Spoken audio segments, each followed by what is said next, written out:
بالله من الشيطان الرجيم. بسم الله الرحمن الرحيم.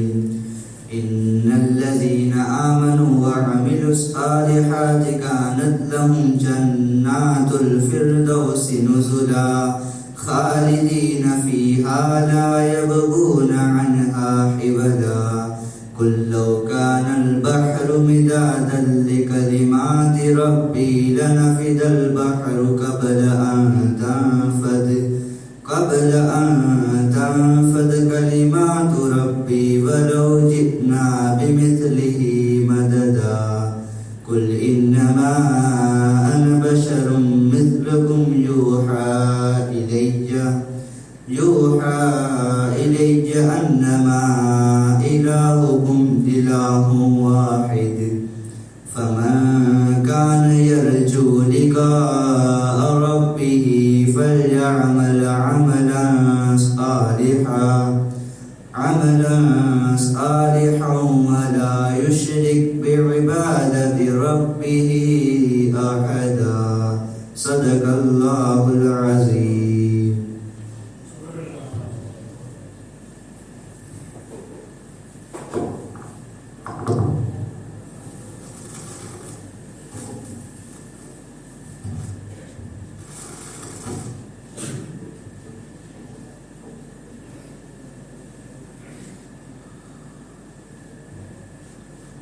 السلام علیکم ورحمۃ اللہ وبرکاتہ.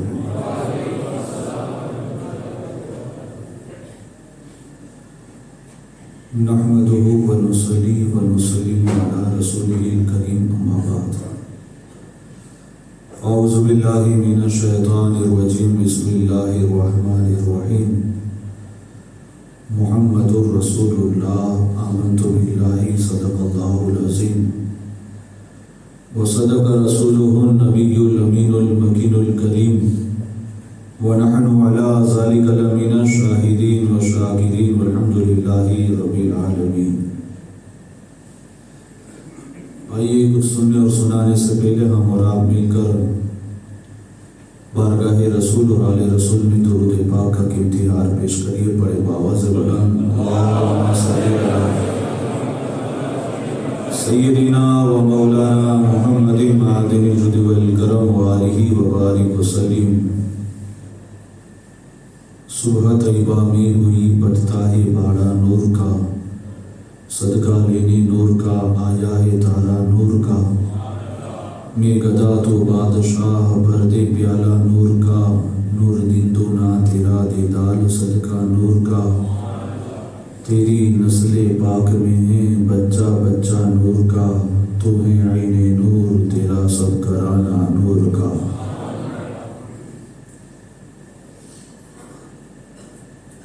شہید مرتے نہیں عام انسان کی طرح.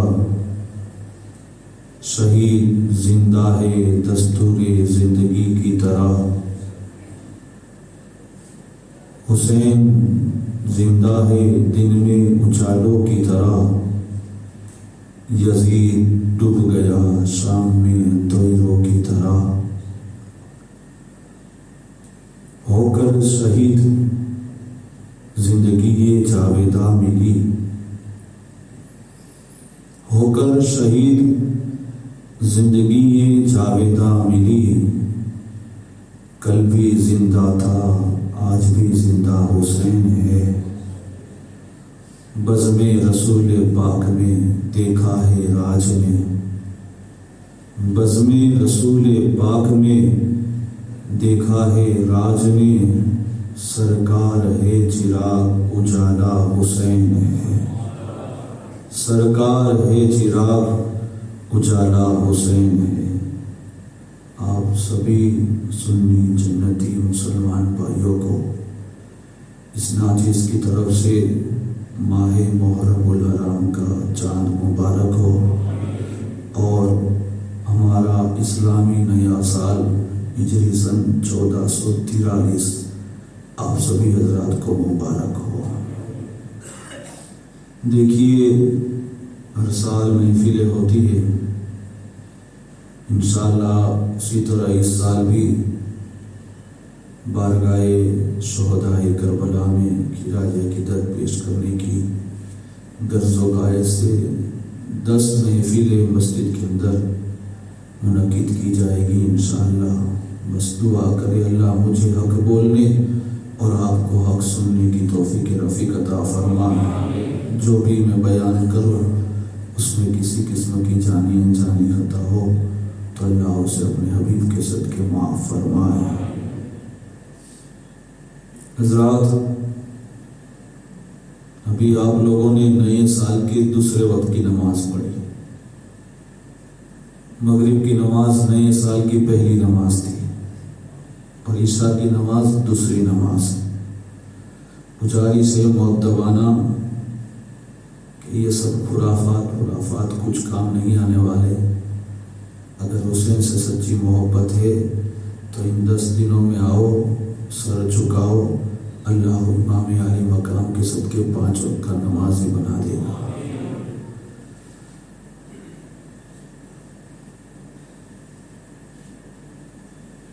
وہی چیز کرنی ہے ان 10 دنوں میں۔ امام حسین کو یہ نہیں کہ ہم 10 ہی دنوں میں یاد کریں یہ محرم کی 10 تاریخ، بلکہ ہماری ہر دن کی صبح اور ہر دن کی شام امام کے نام قربان ہے۔ یہ انہی کا بلیدان ہے، یہ انہی کی قربانی ہے کہ آج ہم اور آپ صاحب ایمان ہو کر اللہ کے گھر میں ان کا ذکر سن رہے ہیں، ورنہ اللہ ہی بہتر جانے ہمارا حال کیا ہوتا۔ ہر دن پیغام بھی دیا جائے گا انشاءاللہ، کوشش رہے گی کہ کچھ نصیحتوں کی باتیں بھی ہو۔ اللہ مجھے اور آپ کو عمل کرنے کی توفیق رفیق عطا فرمائے۔ اللہ نے اس کائنات کو بنانے سے پہلے اپنے حبیب کے نور کو پیدا فرمایا، اور پھر اللہ نے زمین اور آسمان کی جب تخلیق فرمائی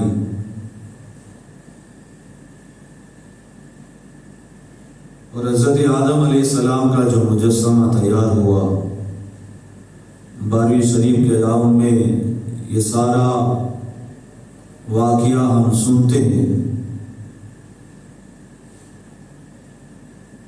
اللہ نے آدم علیہ السلام کو مسجد ملائکہ بنایا، ابو البشر کا تاج زرعی سر پر رکھا اور تقریباً 7 لاکھ زبان کا علم عطا فرمایا۔ اور جب آدم علیہ السلام سے ایک لغزش ہوئی، آج انسان اپنی فطرت میں عام بول چال میں جاہلانہ بات کرتے کرتے یہ معاذ اللہ کہہ دیتے ہیں کہ ہم سے غلطی نہ ہوئے، آدم جیسے آدم سے غلطی ہو گئی معاذ اللہ۔ لیکن یاد رکھو یہ اللہ والوں کی باتیں ہیں، اگر آدم علیہ السلام سے وہ لغزش نہ ہوتی تو دنیا قائم نہ ہوتی۔ اگر ابراہیم کی 2 بیویاں حضرت ہاجرہ اور حضرت سارہ، آج ہمارے گھروں میں اگر 2 عورتوں کا جھگڑا ہو جائے، چاہے وہ دیرانی جیٹھانی ہو، نڑند بھابھی جو بھی ہو، تو گھر کے گھر برباد ہو جاتے ہیں۔ لیکن یہ ابراہیم علیہ السلام کی 2 بیویاں حضرت ہاجرہ اور حضرت سارہ، جن کے درمیان بس بچے کی محبت کی بات پر تھوڑی انبن ہوئی تو اللہ کا کرم دیکھو، مکہ آباد ہو گیا۔ اگر جھگڑا نہ ہوتا تو مکہ آباد کیسے ہوتا؟ یوسف علیہ السلام کے 12 بھائی، تھوڑی انبن ہوئی، اللہ چاہتا ہی یہی تھا، ہوا وہی، اور اللہ نے یوسف کو مصر کا بادشاہ بنایا۔ یعنی یہ اللہ والوں کی باتیں ہیں، ہمیں اس میں تحقیق اور محقق بننے کی ضرورت نہیں ہے۔ تو آدم علیہ السلام دنیا میں تشریف لائے، لغزش ہوئی، آپ کو جس درخت کے قریب جانے سے منع کیا تھا آپ وہاں گئے حضرت حوا کے کہنے پر، اور اللہ نے آپ کو دنیا میں بھیجا۔ اسی لغزش کی وجہ سے آپ تقریباً 300 سال تک روتے رہے۔ ساری دنیا کا رونا ایک طرف اور آدم کا رونا ایک طرف ہے۔ جب 300 سال تک آدم علیہ السلام روتے رہے اور اللہ نے پھر ایک توبہ کرنے کا جو طریقہ ان کے دلوں میں ڈالا، تب آدم علیہ السلام نے مولا کی بارگاہ میں عرض کی، اللہ محمد کے صدقے میں تیری بارگاہ میں رجوع کرتا ہوں۔ تو اللہ تبارک و تعالیٰ نے ارشاد فرمایا، آدم تو محمد کو کیسے جانتا ہے؟ تب آدم علیہ السلام نے عرض کی، مولا جب تو نے میرے جسم میں روح پھونکی اور میری آنکھیں کھلی اور میں نے اپنے سر کو اونچا کیا، عرش کے ہر پائے میں لکھا تھا لا الہ الا اللہ محمد رسول اللہ، تب ہی سمجھ گیا یہ ذات ایسی برکت والی ہے کہ جس کا نام اللہ نے اپنے نام کے ساتھ جوڑ رکھا ہے۔ اب آدم علیہ السلام، ان کی اولاد، یہاں تک کہ ادریس، نوح، ابراہیم، موسیٰ علیہ السلام، یوسف علیہ السلام، ان کے والد اسحاق، یعقوب علیہ السلام، ان کے والد اسحاق علیہ السلام، ان سب نے جو تبلیغ کی، ہم ان کی تبلیغ کو سر تسلیم مانتے ہی ہیں، لیکن ان سب کی تبلیغ ایک طرف اور آمینہ کے لال کی تبلیغ ایک طرف۔ اللہ نے مصطفیٰ جان رحمت کو کیا نور عطا فرمایا؟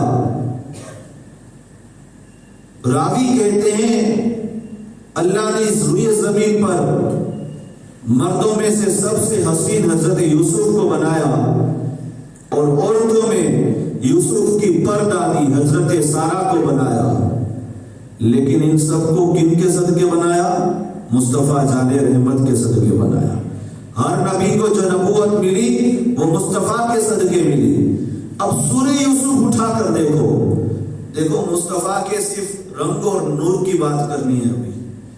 حضرت یوسف علیہ السلام جن کو نبوت ہمارے نبی کے صدقے ملی، یوسف علیہ السلام جب آپ مصر پہنچے، یہ واقعہ غالباً آپ سالہ پہلے سنے ہیں، کچھ جمعہ تک تفسیر یوسف چلا ہی تھی کہ یوسف علیہ السلام کو جب کافرے والوں نے غلام بنا لیا اور غلام بنانے کے بعد آپ کو مصر لے جا کر بیچ دیا، اور زلیخا کے ساتھ جو واقعہ ہوا اور زلیخا کی یہ ساتھ جو واقعے پر مصر کی عورتوں نے جو تانا دیا، تو حضرت زلیخا نے کہا تھا کہ اگر تم بھی ان کو دیکھ لو تو تم بھی بھول جاؤ گی، لہٰذا ہر ایک عورت کے ہاتھ میں ایک ایک پھل اور ایک ایک چاقو دے دی گئی۔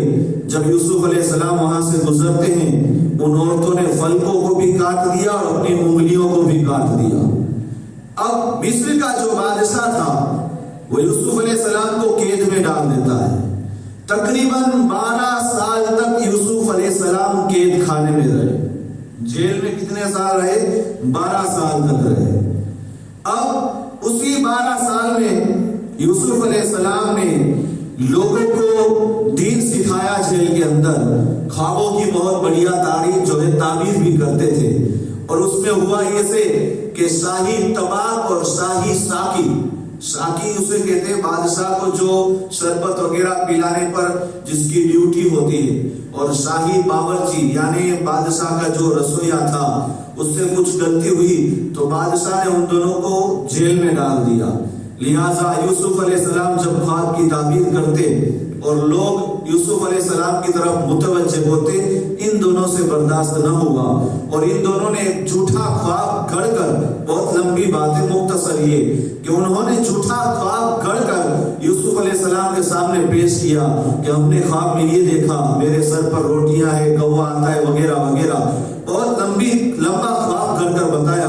یوسف علیہ السلام نے مختصر جو ہے تعبیر کر دی کہ ساقی تو آزاد ہو جائے گا اور اے باورچی تجھے سوڑی پر چڑھا دیا جائے گا۔ وہ دونوں مسکرانے لگے کہ ہم نے کوئی خواب دیکھا نہیں، بھلا جب خواب دیکھا ہوتا تو تعبیر ہوتی۔ یوسف علیہ السلام فرماتے بہترین تعبیر کرنے والا میرا رب ہے، جو میں نے کہہ دیا ہے وہ ہو کر رہے گا۔ اب ہوا بھی ایسا کہ باورچی کو جو ہے مجرم ٹھہرا کر سوڑی پر چڑھا دیا گیا اور ساقی کو معاف کر کے آزاد کر دیا گیا۔ بس اسی وقت سے ساقی جو شاہی